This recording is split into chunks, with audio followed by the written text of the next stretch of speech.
Airbus 330 আপনাদের মনোযোগ আকর্ষণ করছি।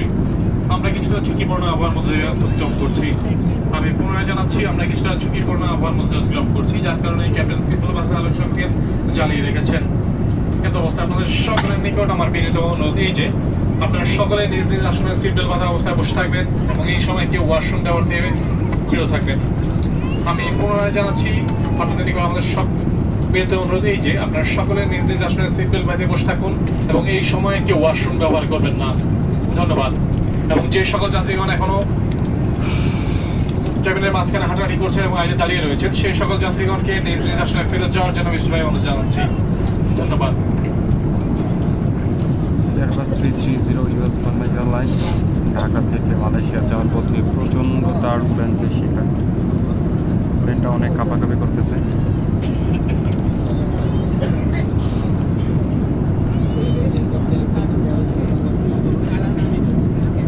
মাঝ আকাশে এখন আমরা মোটামুটি মিয়ানমারের আকাশে আছি, আর এখানে প্রচুর টার্বুলেন্স হইতেছে, প্লেনটা অনেক কাঁপাকাঁপি করতেছে।